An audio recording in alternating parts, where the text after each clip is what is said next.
आज हाम्रो भ्लग कहाँसम्मको हुनेछ र कुन स्थानसम्म पुग्नेछौँ र हामी के गर्नेछौँ त्यो सबै कुरा तपाईँको माझमा प्रष्ट पारेर देखाउने पनि छौँ, सुनाउने पनि छौँ। तपाईँहरूले अन्तिमसम्म हेर्नु होला है त। अब फर्स्ट हामी कहाँ जाँदैछौँ?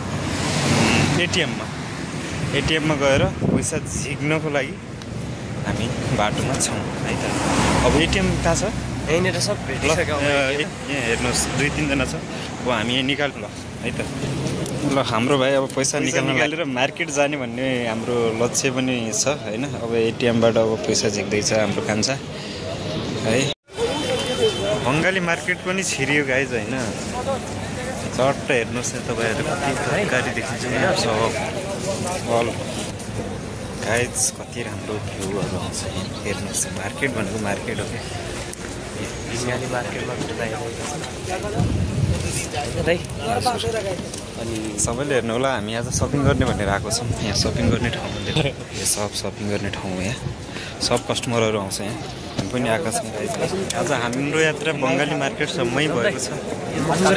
महँगो रहेछ लास्टै महँगो रहेछ। त्यसमा के गर्ने हो र? अब कहाँ जाने ल? मैले त लास्ट ठगिदिएँ नि यो बङ्गाली मार्केटले। होइन हामीले उता ठगेको हेर न।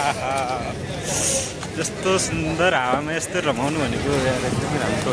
हेलो गाइज, हामी भने अब फाइनली हाम्रो नास्ता खाने कार्यक्रम हुन गइरहेको छ। नास्ता खाने ठाउँ दाजुभाइ हेर्नु होला। ल मोमो अब यहाँ हामी अर्डर गर्छौँ।